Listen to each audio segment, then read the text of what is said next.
Minke.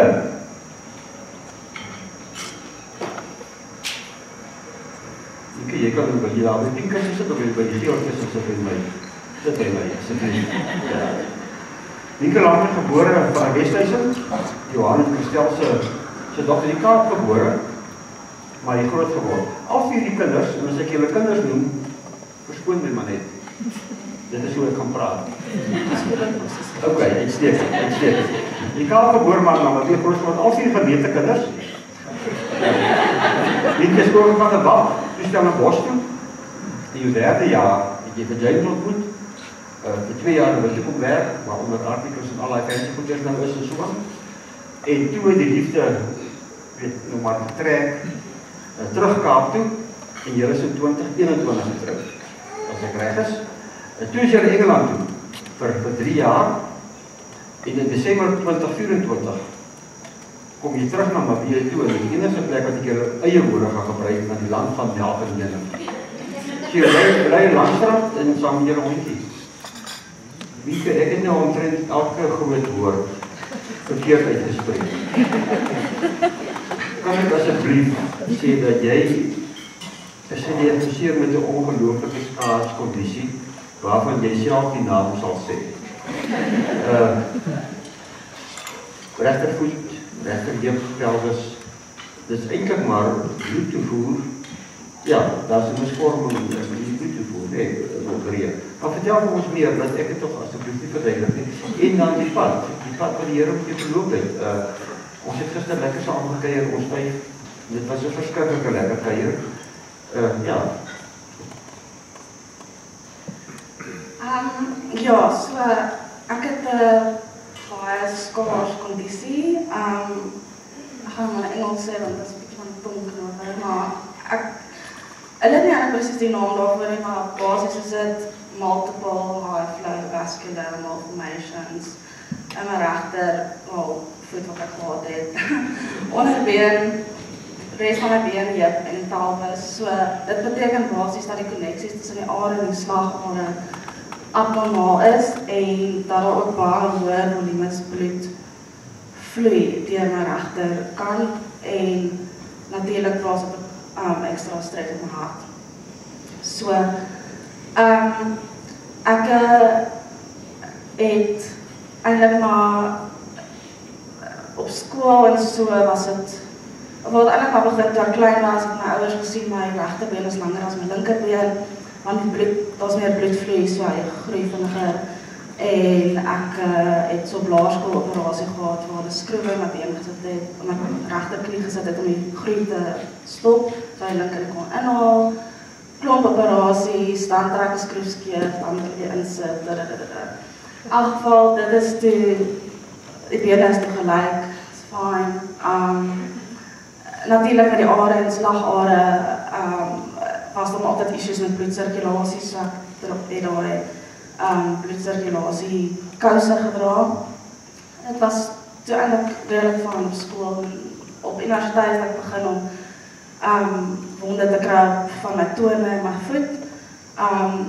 Dis maar omdat as gevolg van die bloedtoestand of circulasie daar is nie die ideale omgewing vir die wond om gesond te raak. So toe het ek maar begin met wondsorg en daar was 'n wondsuster wat my geleer het om die dressings en goed te doen.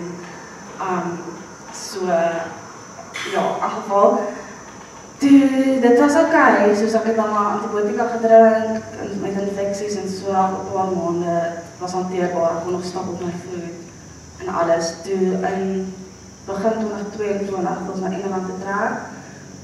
Mens sal nooit weet of het van al die stappery en so is dit soos ek iewers gebeur het, maar in geval toe daar was gestap van die bly sentraal, jy stap werk, jy stap is toe, jy stap trein toe, dit is normaal, die soort lewe daar.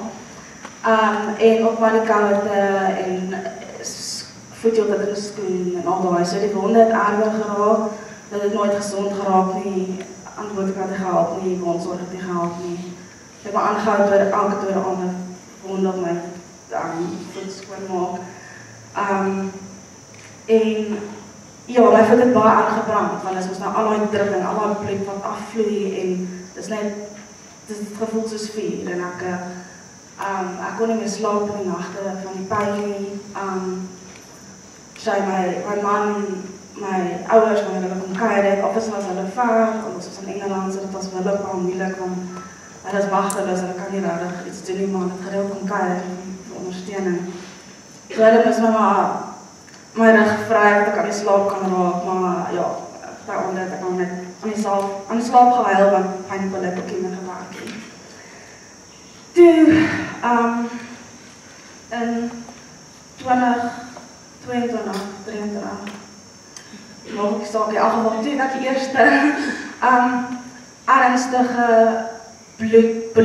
bloeding episode gehad in my voet.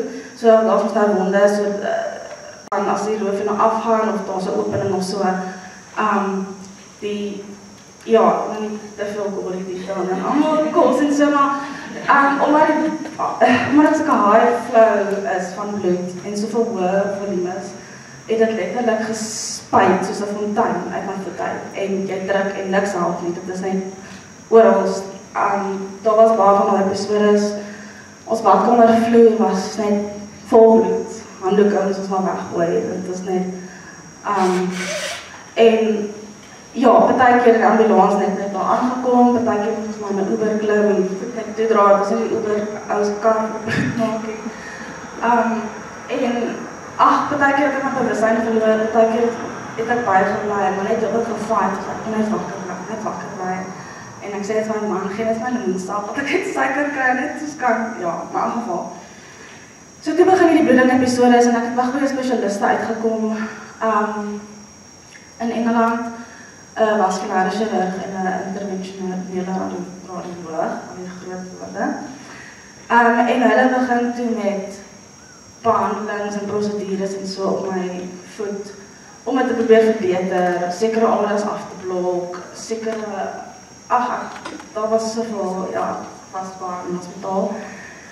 Maar omdat het so skaars toestand is, het selfs hulle gesê, soos hulle nog net eintlik in hulle handboeke gesien op universiteit, soos daar staak in Amerika soortgelyke gevalle, maar het is ook vreemd dat ek so jonk is met so toestand. Dit was altyd ek en al die ou tannies en ooms by die kliniek. So ja, ek het maar vriende gemaak met hulle.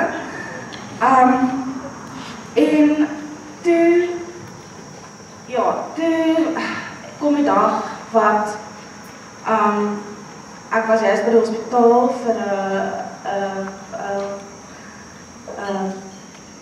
'n wound change, soos 'n wonde oor skoonmaak en so.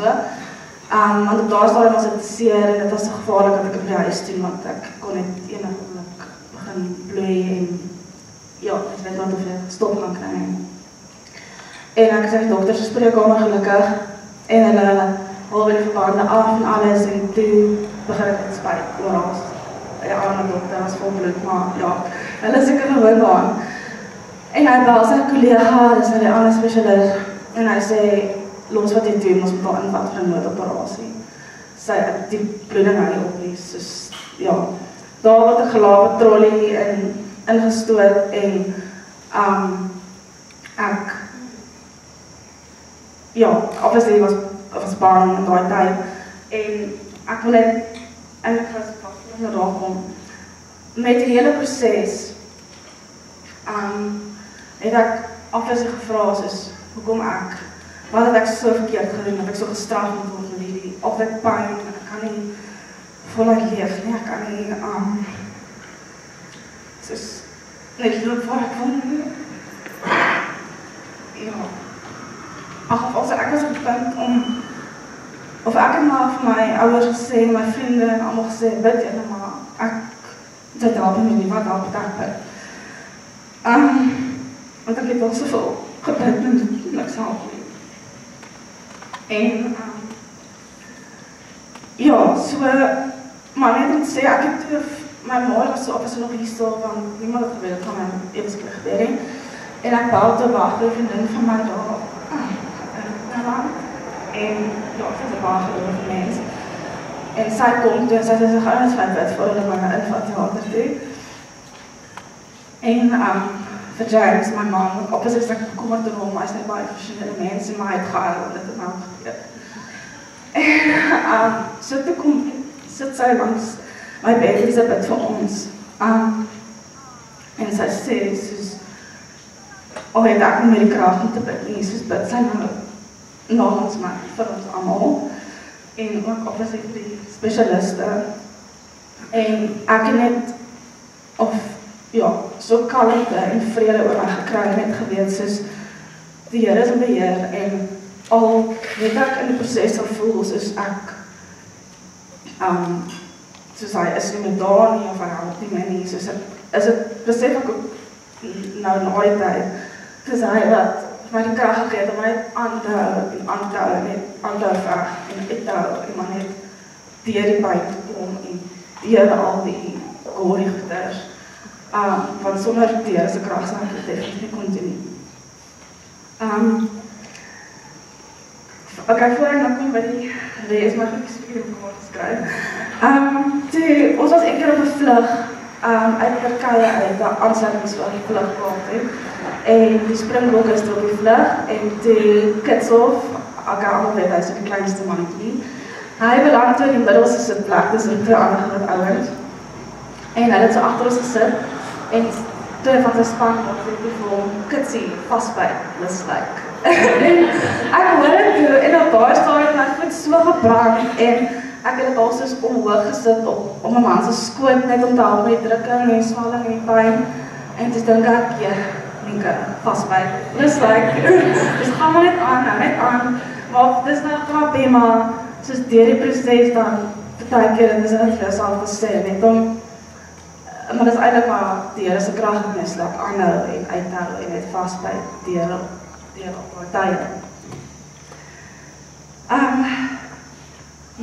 So aangeval toe, na daai, of toe vat my vir noodoperasie met bloeding te probeer stop, 3 ure later, toe het hulle dit lang onder beheer gekry, maar het gesê, dit is nog nie die einde van nie, het kan enigtyd weer bloei. En hulle hou my toe aan die hospitaal, want die risiko as ek begin bloei, as ek nie by die hospitaal is soveel groter, want gaan ek thuis by die hospitaal uitkom, al daai dinge. En hulle doen toe, intussen voor daai het ek op begin tone verloor van die wonde, so het was eers tone voordat dit alles was. Dit is maar net die proses. Maar so hulle toe weer nog 'n laaste prosedure gedoen om te probeer kyk, is daar nie nog iets iewers waar ek kan afklop of iets doen om net die risiko van bloeding te verminder nie. En in daai prosedure was ek wakker gewees, hulle het net 'n lokale vertoning aan die regterkant gedoen. En dit voel soos 'n daai episode van Grey's Anatomy. Ek hoor al die goed van Pauls en die EP en ek weet nie allemaal goed. So, dit was, 'n paar van die procedures was ek actually wakker. En mense sien nou alles wat die binnekant aangaan. Maar dit is ook in 'n mate erg, want jy sien die dokter se gesigsuitdrukkings. En mense kan ons nou maar sien, soos, en hoor met mekaar praat, en jy besef net, kyk, dit is nog nie goed nie. En in daai procedure het hulle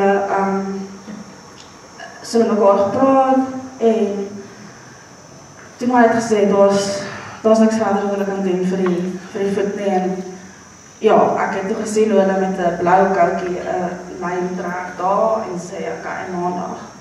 Maar, as dit nou met my toestemming natuurlijk, so toe kom die dokters na die tyd, gesag met my man, en hulle sê, okay, dis nou my keuse, maar daar is nie regtig 'n keuse nie.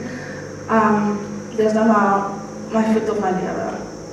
Maar natuurlijk ook die amputasie, operasie het ook groot risiko's, want mens kan nou dink, as het soveel bloed, 'n klein wondjie, imagine as ek nog 'n been afsaag, en baie gaan dit bloed. So, ons moes maar voorbereid, soos dalk maak mens dit dalk maak.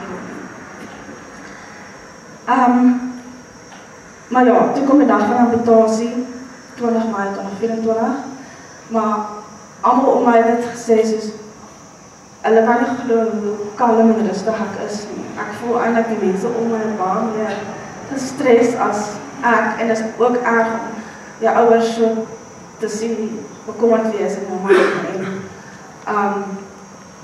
Ja, maar ek het soveel kalmte ervaar, en dit is definitief al die gebede van almal rondom my. Ook reg oor die wêreld, soos vriende, familie, kennisse, mense wat ek nie eens ken, maar hoor ek nooit dat hulle gebid. Ook my ouma, wat dan nie meer hier is nie, sy het my 'n voice note gestuur en gesê, sy het by die hand, sy het al ooit in haar lewe gebid het. Sy het dit verskriklik aan. So dit, dit was so spesiaal. Ja, so, die amputasie 6 ure lang gewoonlik van blijkbaar 1 uur en 'n half, so die dokter was versigtig gewerk en ek glo die Here was met hulle, want ons baie bloeding, maar ook nie so baas wat hulle verwag het nie. En ja, is dit dan. So, eintlik, ja, dit gaan oor die krag van gebed en dit gaan oor wonderwerke. Soos my storie, ek voel, al voel jy is op die punt om op te gee vir die Here om in te tree. Doen nou nog steeds wonderwerke, en ons nog steeds mense wat, as jy nie meer voel jy kan bid nie, wat vir jou bid. Maar net die Here se genade deur die proses, soveel kon, daar was soveel kere wat ek het nie tegnies nie moes maak nie, ek het. Natuurlijk met die amputasie, soos baie mense, toe hulle na die tyd in die met die visions, so sê, baie mense treur oor die verlies van 'n lidmaat, maar vir my was dit eintlik 'n verligting, en ek was net, nou kan ek weer leef, en ek is mobiel, en ek het nie meer aan pyn nie, ek het nie meer aan wonde nie, ek het nie meer aan stres, wanneer gaan ek bloei, en gaan ons beginsprototaal, gaan dit kan stop nie. En natuurlijk is nog steeds uitdagings, ek nog steeds die kondisie nie is, my been, heup en pelvis, so dis daar, maar ons glo en vertrou ek nog lang met die bad boy. Sal gaan aangaan en dan het goed gaan, en net, het is net mens waardeer die lewe so baie, soos wat Koran ook gesê het, soos elke klein ietsie wat goed gaan, of so word gecelebreer in mense lewe. We sien nou die lewe so anders, en ja, dit is soos, ja, God se genade in jou storm, en sy genade is altyd genoeg, al voel jy dalk in haar oomblik so nie, maar as my na die tyd terugkyk, verstaan my, so kom seker goed gebeur het. En ja, so ek voel maar net, soms, met die protese, dit is, mense staat, obviously, want dit is ook nie so algemene dinge in Namibia, soos in Suid-Afrika en oorsee nie. Soos daar, mense nie raar, kyk na ons so baie mense wat soos in 'n rolstoel is, of 'n arm wat protese is, of 'n been of so. So dit is ook maar iets wat ek nog gewoond raak, en dis weet jy altyd lekker om te reageer nie, so ek gee nie om my storie te vertel nie, maar dit is altyd, as ons 'n kos koop, dit is altyd plek om nou te, hierdie te begin vertel nie, so ja. Maar ek voel eintlik dis net 'n bewys van die wonderwerke en die krag van gebed wat my tot hier gebring het. So, mense moenie skaam wees oor dit nie. Ja, ek stem saam met hulle, soos mense raak laat. Ek was vir maande in die hospitaal. En mense raak later, albei vriendinne by die verpleegsters, en ek ken hulle net by chats met hulle, want dis nou maar die mense wat heeldag op hulle is. En mense, ook die specialiste, die dokters, dus ek later so persoonlijke verhouding eintlik al en self informeel met hulle al gepraat, want dis sien dit elke dag, so dis nou maar, ja, maar ek wil net ook sê my man James, hy was al baie maande was hy elke dag, of elke aand na werk, by die hospitaal, by my elke naweek, en hy was maar aangaan met werk, deadlines, die huishouding, hond, wat nog papi was op daar stadium, so ja, en natuurlijk obviously mense ouers, hulle was ver en hulle voel magteloos, maar hulle het maar kom help en help met wasgoed en kos en in die huishouding. En ek dink ook hier so baie mense hier vandag, my ma's vriendinne en die kerk, almal, dit is moeilik om name te noem, maar soos ek gesê het, mense in Nederland, in Australië, en everything, soos oral, wat bid, en is ongelooflik, soos daar krag in gebed wat mense deur dra. As jy nou moet sê, Nieke, is daar iets, sê nou maar een of meer as een verskriklik belangrike ding, of die belangrikste ding, wat jy tydens jou trauma ervaar het, hier het ek nou met God te doen. Was daar so 'n geleentheid? Kyk, daar hoef nie in te wees nie, maar was daar? Ja, ek dink daar was eintlik 'n paar sulke geleenthede, want dit was op daai stadium wat ek gevoel het, die Here het my verlaat en daar was nie meer hoop om te bid nie, en daar kom net 'n oplossing met die voet nie, en so. Maar toe, al voel my soms so, dat ek weet die Here werk nog steeds in die agtergrond. En hy gee nog steeds vir jou krag om aan te hou en uit te hou deur al die pyn en al die dinge wat gebeur. En dat selfs op daai laagtepunt, dat mens tog daai wending neem en die wonderwerk sien gebeur van, daar was 'n paar kere wat ek tegnies dit nie moes gemaak het nie, en dit gemaak het. So al daai was wonderwerke.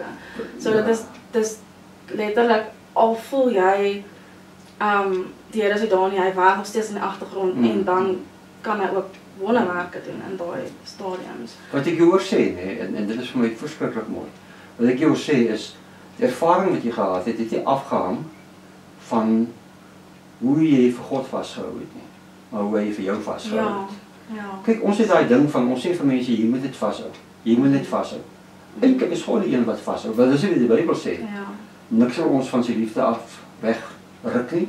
Maak hy 'n lysie onder daai lysie is die dood ook. Maar wie se liefde gaan dit daar? Nie ons liefde vir hom nie, sy liefde vir ons. Ja. Dis iets wat ek hoor sê, nee. Presies. Wat jy niks meer het om hom vas te hou. Al die medies gesproke, al daai goeders, die hoop is op. En dan ontdek jy skielik, by aarde daar's iemand anders wat aan my vashou. Iets teken. Pragtig. Dit is die belangrikste, nee. Ja, en ook die krag van gebed. Ek dink dit het sterk deurgekom vir opvat en almal se stories soos al het jy nie meer die krag of hoop om te bid nie, die mense om jou bid vir jou namens jou, en hoe regtig mense reg by die wêreld, mense wat ek ken, mense wat ek nie eers ken nie, gebid het, en daai en natuurlik ook die wonderwerke al gebeur. So regtig om vas te hou aan God se genade en gebede dra ons. Ja, nee, presies. En jy sê eintlik wat jy net ook gesê het, die krag het ook nie in jou gebed gelê nie. Die krag het in gebed gelê. Hy hoef nie iemand sin te wees nie. Gebed. Dis 'n gemeente wat vir julle gebid het. Dis familie, dis pelle, vriende oor die wêreld heen. En op 'n manier hou dit 'n mens regop. 'n Mens kan dit seker miskyk, maar jy weet op daai stadium daar's eintlik niks anders wat jou so kan vashou as mense se gebede wat jou dra, sê ons mos nou maar. En dit kalmte oor mens bring. Ja. Weet jy, volgende ding gesê wat ek miskien nou sommer aan dink, oor die prostese, wat mense vir jou kyk. Ja, so mense staar, en dis ook maar iets om nog aan gewoon te raak. Ek hou nie van aandag op my en ek hou nie as mense kyk nie. So, en ek dink in Namibië is ook nie so algemeen soos prostese, armsbene, dalk nie so erg in Suid-Afrika so algemeen, maar oor see is dit redelik algemeen. Dit is maar iets om aan gewoon te raak, maar ek verstaan hoekom mense staar en mense sien dit elke dag en hulle wonder dalk, wat is haar storie of wanneer dit gebeur, en ek sal graag gee glad om my storie te deel nie, ek hou daarvan om daar te gesels, dus dit is altyd die regte tyd en plek, as jy nou checkers is of so. Ja, allemaal vrouwen ook, moes nie dan, of as iemand so wys en soos, kyk daar, dit is maar ongemaklik, maar ek werk op daaraan om meer gemaklik en gewoon te raak daaraan, want ja, soos ek vanoggend gesê, dis eintlik die prostese, is eintlik 'n bewys van die wonderwerk dat ek nog leef, en so dit is eintlik ook 'n getuienis symbool van die baie groot. Ja, kyk, daar's natuurlik aan die ander kant ook, jy moet gewoond raak dat mense staar, en Namibië moet ook gewoond raak aan jou. Ja. Ek bedoel so. Ja, maar so aanvaar. Ja, ons moet maar gewoon raak aan Die een met die been. Die een met die been. Okay. Sê vir my iets wat jy, as iets uitstaan, ek dink mense het vanoggend heel wat gepraat oor goed soos die personeel in die hospitale en so. Is daar iets wat gesê het, as ek nou by mense kom met trauma, hierdie ding het vir my die meeste gehelp. Was daar iets wat jy kan onthou? Ek bedoel, daar is mos 'n klomp miljoene goeders. Ja. Was daar dalk iets wat nou in jou kop spring? Ag, ek dink daai vriendin van my in Engeland wat op daai noodoomblik wat ons ingaan by noodoperasie met bloeddruk te probeer stop, gekom het vir my en my man kom bid daar langs die hospitaal bed en daai oomblik ons het soveel vrede en kalmte ervaar in hierdie chaos. Daar was almal paniek. Hierdie onbekende oomblik. So dis nie iets spesifiek wat iemand wel sê ja, dis dat doen net. Dit is nou spesifiek om bid en net daai soos die rustigheid wat ons ervaar. Ek glo dit was wat jy vir my sê en ek dink dis belangrik. Is net die hele ding van dis amper soos Jesus op 'n plek sê jy net 2 keer oor hom praat, dis tydig en ontydig. So lyk my gebed werk iets daarvan, hè, dat 'n ou daar's nie eintlik 'n beter en slegter om te bid nie. Daar's eintlik net altyd. En baie keer in die paniektyd dink 'n mens, nou is dit dalk ongeleë. Maar kyk nie wat dit vir julle gehelp. Uitstekend. Kyk, uitstekend, baie dankie. Iets snaaks wat gebeur het, iets waaroor jy gelag het, of wat jy nou kan lag, kom ek sê liewer so, of iets wat jy oor wil jou haar uit jou kop uittrek? Ek het Desember 2024 toe ons nou terugtrek na by 'n langsrand toe van Engeland af. Toe nou maar op die vliegtuig kry ons nou maar kieme en verkoue. Gaan ons na 'n GP toe daar by die kus. En op daai stadium het ek nog een genoem my stick. Dis maar soos een kruk, maar eintlik was soos 'n kierie. Want ek was nog nie heeltemal mobiel net op die protese nie. So ek het op daai met dit nog geloop. En ek het 'n lang rok of 'n lang jean of iets aangehad. En ek stap so in die dokter se spreekkamer in en hy sê, wat het jy gedoen? Is jou been af? Toe sê ek vir hom, ja, letterlik. Maar hy het so sleg gevoel, want toe sê hy soos, ek sê, ek het amputasie gehad vroeër in die jaar. En hy wou soos onder die tafel inkry, want hy het so sleg gevoel. Maar dit was vir my, ek het gelag, want dit was vir my so skerp en so letterlik, my been is letterlik af. So, ek bedoel, ek kan met lag oor dit. Jy sou waarskynlik die storie ook 'n paar keer oor vertel. Dis rustig, jy kan maar lag, so ek lag daaroor. Maar ja, dit was nogal 'n snaakse oomblik en ja, en elke keer as mens ons vlieg hier in Suid-Afrika toe met familie wat in Kaap bly. En dan as ons deur sekuriteit gaan en jy na handsaak en 'n baie gebeur sit. Natuurlik gaan die flikkers afgaan want dit tel die protese op. So dan gewoonlik soos ek wil hulle reaksie sien. So ek sê niks, ek loop deur en dan gaan alles maar af en almal en lig ek net soos my rok of broek op en dan sê ek soos wat ek nog gesê. Ek dink ek het dit aan die einde gesê vanoggend, maar net die ongelooflike ondersteuning van mense, familie en vriende. En soos gemeente in sulke tyd, soos mense nie die krag gehad om deur al die te kom sonder hulle nie, soos my man wat vir maande elke dag hospitaal toe gekom het. My ma was ver, maar het gevlieg en gekom en kom help met die huishouding in die tyd. En mense het besef nie wat ons na die tyd oor, hulle het ook gebid vir 'n mens. Dit is net wonderlik, soos in daai tyd het ons dalk nie fisies die krag het om self te werk nie, maar dat die mense om jou bid. En ek dink ook net met die hele ervaring, soos my storie gaan nog aan, ek het nog steeds die kondisie in die res van my been oral. So, dit is die einde van die storie, maar net om mense lewe nou met soveel dankbaarheid en net, of as ek glo en vertrou op die Here, dat hy met pad vorentoe ook so mense sal wees. En net, ek dink 'n paar ander mense het ook vanoggend genoem, mens geniet nou en waardeer elke oomblik van die lewe, want jy weet hoe vinnig dinge kan verander. En dit beïnvloed ook die mense rondom jou. As mense soos passief was, jy wil net lewe ten volle geniet en alles waardeer elke klein dingetjie. So mens sien net die lewe op 'n ander manier af. Kyk in 'n hospitaal sê die mense mos, waar daar lewe is daar hoop. Ja, In die kerk sê ons waar daar hoop is daar lewe. ja. En dit is belangrik want die hoop wat ons hiervan praat, die Christelike hoop, hang nie van omstandighede af nie. Is altyd groter as omstandighede, hang af van wat Jesus klaar gedoen het. Ja. Dis vas en seker, ons is sy kind. Hy het vir ons die lewe losgekoop. En of daar nou graf tussen hierdie en daar, dis nie die punt nie. Ons is in sy hande. En daar's nie 'n beter plek as dit nie.